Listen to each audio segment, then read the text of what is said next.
নমস্কার, কেমন আছেন আপনারা সবাই? আশা করছি সবাই খুব ভালো আছেন।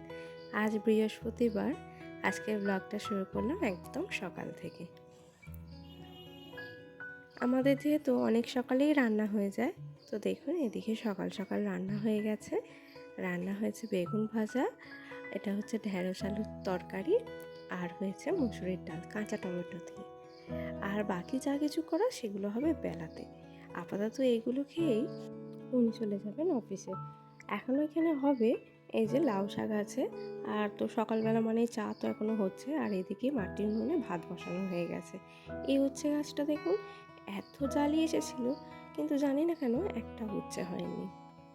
ভাতও এদিকে ফুটে গেছে, আর সকাল থেকে এত ঝোড়ো হাওয়া দিচ্ছে যে গাছের সমস্ত পাতা ঝরে ঝরে পড়ছে। দেখতে তো অসম্ভব ভালো লাগছে, কিন্তু উঠোনটা ময় পাতাই হয়ে যাচ্ছে। এদিকে ভাত হয়ে গেছে। এই কাঠের চালে ভাত করলে কিন্তু ভাতটা টেস্ট হয় অন্যরকম। আর আমি এবার স্নান করে নিয়েছি, যেহেতু আজ বৃহস্পতিবার, সকাল সকাল পুজো করে তারপরে বেরোবো। তো স্নান ধান করে রেডি হয়ে নিয়েছি একবারে। এরপরে আমি যাব পুজোটা করতে।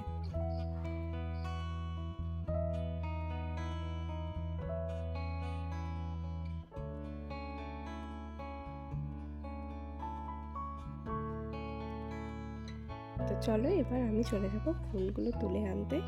কিছু ফুল আগে থেকেই তোলা থাকে, আর যে ফুলগুলো ঘরেতেই আছে এগুলো আমি পরে তুলে নেব। আচ্ছা, এই ফুলটার নাম কি তোমরা কেউ বলতে পারবে? আমি না নামটা জানি না। আর বললাম না বৃহস্পতিবার, তাই গাছ থেকে তুলে নিলাম দুটো পান আর দুব্বো, এছাড়া বেলপাতা তুলসী পাতা সবই দিয়ে নেব।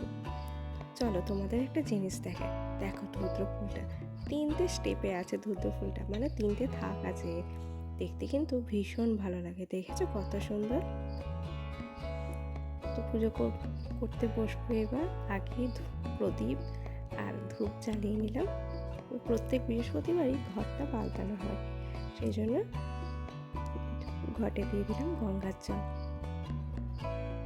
বৃহস্পতিবার পুজোটা করতে না অনেক সময় লেগে যায়, আর আমি চেষ্টা করি বৃহস্পতিবার দিনটা সকালে পুজো করে তারপর বেরোতে। অন্যদিন সময় হোক বা না হোক, বৃহস্পতিবার দিনটা কিন্তু সকাল সকাল পুজো করে তারপরে আমি বেরোই। এখানে খুব সুন্দর করে আমি ঠাকুরকে সাজিয়ে নিচ্ছি। আসলে এই ঠাকুরকে সাজাতে না আমার ভীষণ ভালো লাগে। বিভিন্ন রকমের ফুল দিয়ে নিজের মনের মতন করে সাজাতে আমার ভীষণ ভালো লাগে।